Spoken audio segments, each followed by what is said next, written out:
Dan Illman, Mike Beer, the feature race at Woodbine on Sunday is the Grade 3 Seagram Cup, going 1.1 miles on the Tapeta surface.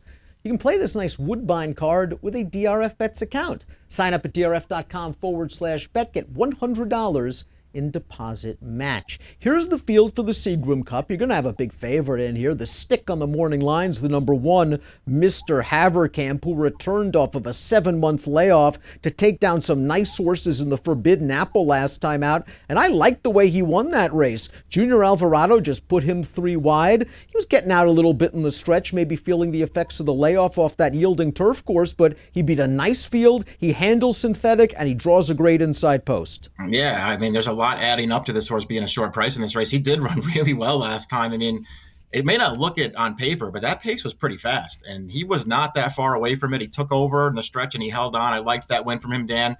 You know, there's maybe an argument to be made that he might be even better on synthetic. If he's not better, he's just as good on this surface as he is on turf. He's way the horse to beat in here. I know they're prepping for the Woodbine Mile, a race in which he was second last year, and maybe they just want to keep him home, but aren't you surprised? I mean, the Forbidden Apple's a prep for the 4-star Dave, the Grade 1 race at Saratoga on Saturday. He beat several of the horses running in the 4-star Dave. Aren't you surprised he's not running there?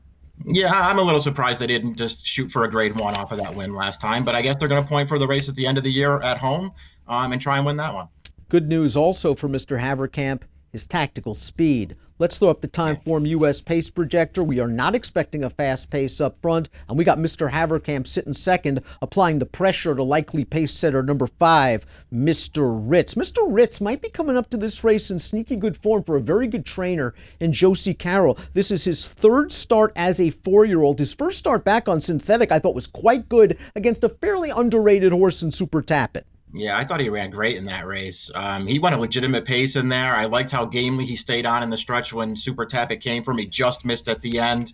But he's a really good price on the line, too. For a horse who's going to be maybe on the lead in here, I think he's pretty dangerous. A horse who's lurking in 3rd on that pace projector is the 8, Are You Kidding Me? And you can never take this 9-year-old lightly. He has banked $1.3 million in his career. He missed by a nose in this race in 2017, missed by 3/4 in this race in 2016, and you can go back and see that this horse is an old class master that still can run a little bit by virtue of his win last time out going 1.25 miles. Yeah, I mean, he's still a good horse. He's very competitive in races like this. I liked his win last time, although I did think the distance made the difference in that race, and I just felt like he saw it out better than anybody else did. But I mean, what's there to knock about this horse, Dan? He just shows up and runs every time. Number 7, Rose's Vision, sitting 4th on your Timeform US pace projector. This horse won a turf stake at Saratoga last year for trainer Stu Simon. Since then, though, has gone woefully off form, and I know he's run some decent races on the synth, but he's always kind of struck me as a turf horse. Yeah, I like his turf form a lot better than his synthetic form, and I share your concern about his recent form as well. I mean, he did win the stake at Saratoga last year with a perfect trip. After that, he has not run that well. Revved Up is another hard-hitting veteran. This horse sold for $350,000 in the summer of 2018. He's now with Mark Casse, and he beat Are You Kidding Me last time out with a nice ride by Lermite in that optional claiming race. Looks like he's coming back to his best form, and on his best day, he can step synth or turf. Yeah, that was a good performance last time. We'll see if he can back it up in a tougher spot, because this is a tougher spot, I think. You know, he's always been a good horse, Dan, never been quite great at stakes quality, even when Shug had him back in the day. He's pretty good, though. I also wonder if he can overcome a slow pace scenario at this distance. I think he likes a little bit more ground to work with. The Floor Florida 1 was claimed off Norm McKnight by Ross Armada. We've got a formulator fact for Armada. I wouldn't let this fact deter you too much, because this horse is going to be a big price, but 5 for 119 over the past 2 years on a synthetic surface. At least this horse is coming in sharp, and he's got some back class, 3rd in this race in 2018. Yeah, true enough. I mean, listen, he would have been in tough if he was still trained by Casse. He would have been in tough if he was still trained by McKnight, and he's in tough for his new trainer. Just remember, he won this race in 2015, so it's still cool that he's hanging around at the ripe old age of 8. Thor's Rocket's the number 2. Blinkers come off after a solid enough performance in his first start off a 6-month layoff. On this horse's best day, he can be sort of a restricted, low-level stake source. Now, whether he's graded class, that's a different story. I think he can be closer to the pace than where Timeform US has him. Yeah, he's got tactical speed for sure. He is more of a sort of restricted stakes horse, though, than an open graded stakes horse. I like the cutback for the 3 Special Forces. Are you kidding me? It was too much for him at 1.25 miles.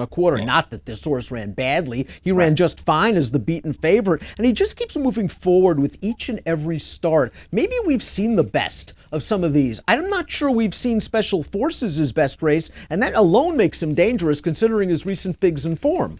I agree with all that stuff. I do think the distance got him beat last time, and I thought he ran really well. And his races prior to that, they felt like he was just heading the right way. This is a horse I'm using in this race. Let's take a look at our top selections for the Seagram Cup Stakes, and we're not really going to fool around in here. We're just going to go with Mr. Haverkamp. Yeah. Good race last time out. He's prepping for the Woodbine Mile. Probably just too much for this field. Maybe I'll try to sneak revved up into the exacta if he can overcome the pace. I went 1-6. Yeah, I thought Mr. Haverkamp was hard to go against, too. I'm going to use a lot of Mr. Ritz, though. I like that horse's tactical speed, and I like his last couple of races. I went 1-5-3. And both of those horses should be controlling the pace. 1-5-3 for Mike, 1-6 for me in the Seagram Cup. Who do you like?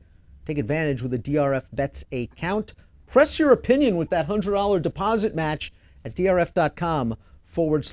Approximate post time for the Seagram Cup, 5:08 Eastern. Good luck.